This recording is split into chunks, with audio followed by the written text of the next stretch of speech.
Greetings. Welcome to the Vedic Perspective.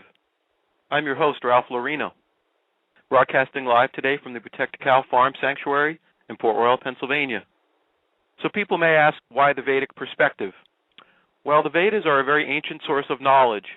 They were written down 5,000 years ago, but they extend much, much further back than that as an oral tradition. One aspect of modern prejudice as far as calling a society civilized, one aspect that they take to be very important is when people started to write.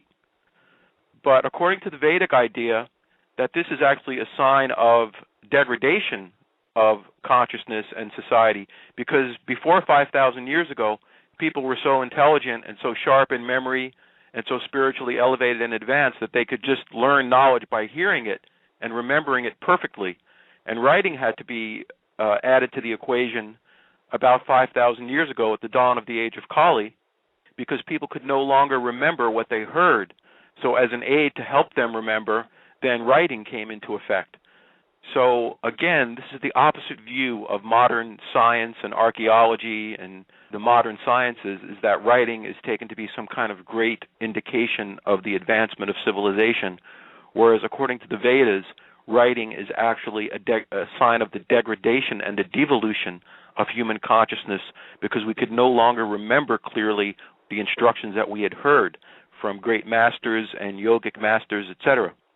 So we're exploring Vedic knowledge because it's very ancient and because it's the only line of ancient knowledge that has an unbroken line of teachers extending up to the current day, culminating in Bhaktivedanta Swami's teachings.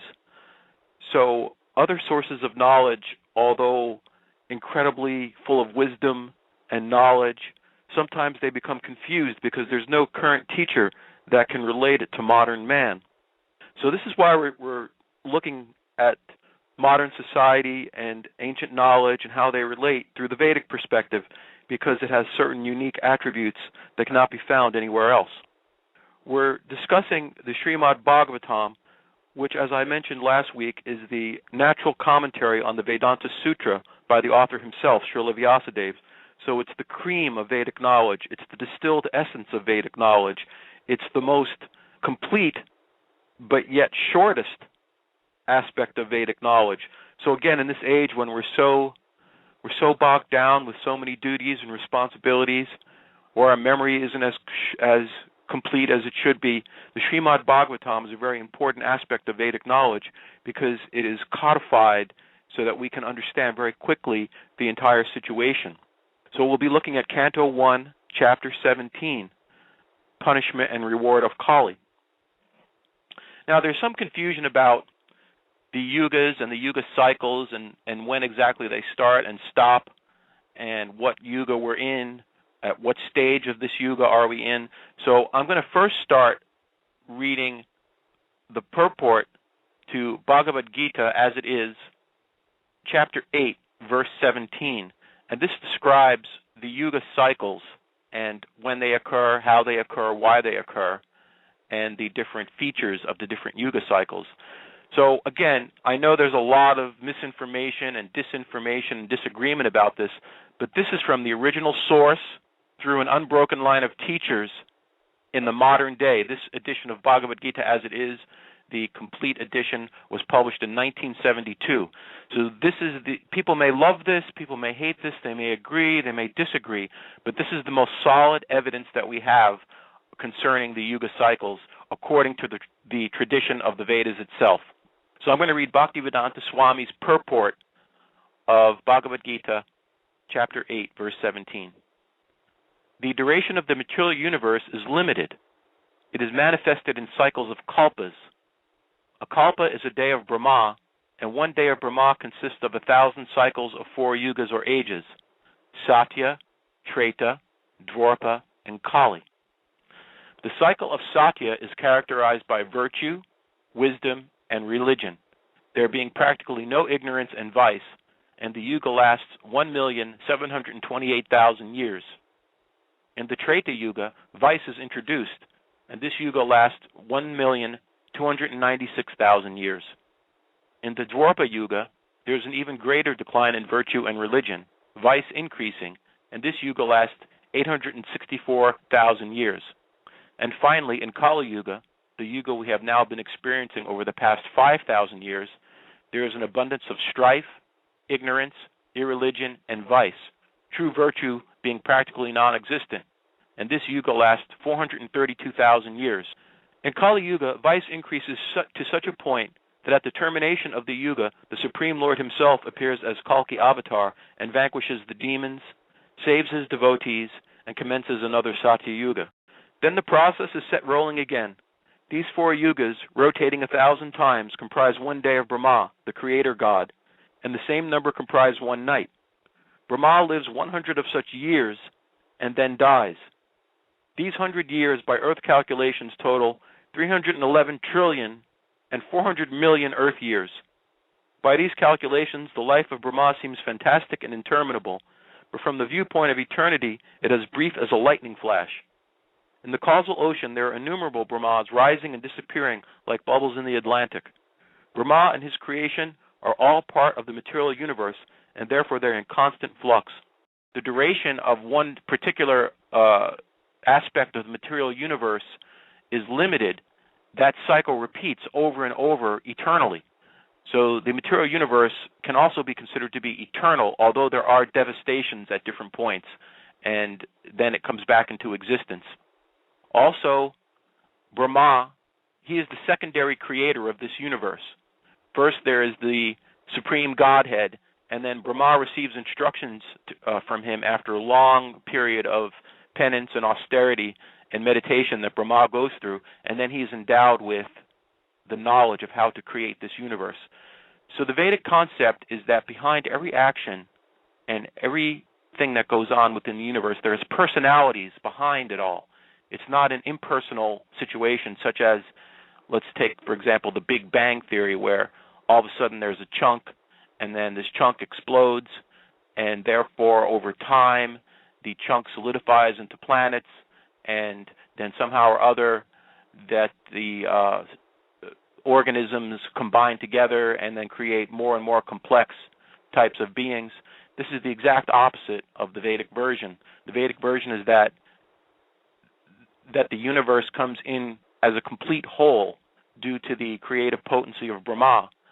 He creates in that way, and there's personality, a kind of a universal government or universal system of government that in which there are many, many different living entities who have been installed at responsible posts to oversee the creation, the maintenance, and the destruction of the material universe.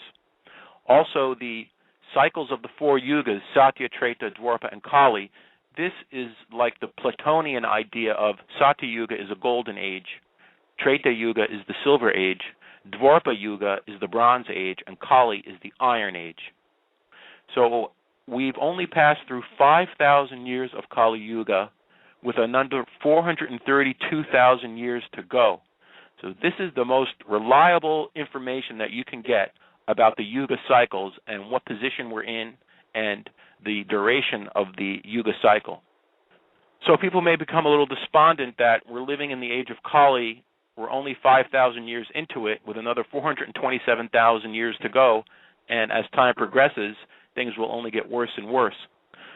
But there is a kind of sanctuary in the age of Kali, in that beginning 500 years ago, with the birth of the great saint and mystic Sri Chaitanya Mahaprabhu in India, that a mini golden age within the age of Kali is taking place. And this mini golden age will last for 10,000 years within the age of Kali, starting with 500 years ago. And during this time of this mini golden age within Kali Yuga, it's very possible to become spiritually advanced, to dwell within our spiritual nature very easily and very simply with doing some work, some study, some meditation. But things have been simplified because of the bad characteristics of this age. The universal system of government has provided a sanctuary within this age in which people can become advanced, and that we don't, it's kind of like in the winter. Let's see, Kali Yuga in the 4 cycles of the yugas may be considered to be like the winter. So in the winter, although it may be very cold outside, we don't have to suffer all the full effects of winter. We can build a nice fire, or we can wear a warm jacket. So within Kali Yuga, there is a kind of protection for the next 9,500 years in the age of Chaitanya Mahaprabhu, the great Indian saint and mystic, who, according to the Vedic scriptures, is the combination of the divine male and the divine feminine principles combined within one body. The ultimate aspect of Godhead as the divine creative couple has manifested in one body to teach people the different precepts and ideas of spiritual life and how that can be accomplished even within this age of degradation, falsity, lying, cheating, etc. So no need to become despondent. In the Vedic conception, the Supreme Lord, the Supreme Creator, the divine couple, the Godhead, is intimately connected with his creation, and at various times he descends as incarnations or avatars to set things right, and that he cares very much for us. It's not a distant father, a cold father that doesn't care about us, that's kind of set us out into the world to struggle and make our way on our own, and that he no longer gives a damn. That's not the Vedic conception. The Vedic conception is that along different points, at key points in the different Yuga cycles, the Supreme Lord, the divine couple, descends, and they explain how to best fulfill the function of spiritual life at that time and place. So here it's mentioning that Kalki will come at the end of Kali Yuga to commence another Satya Yuga. So this is some quite amazing information, and the Vedic literature is the only ancient source of knowledge that really corresponds with modern theories about the duration of the universe and vast, incredibly vast time spans. For example, we hear here that Brahma lives for 311 trillion, 400 million years. And then, even more shockingly, the Vedas go on to describe how this is just a lightning flash, and that even Brahma has to face death at the end of that time period.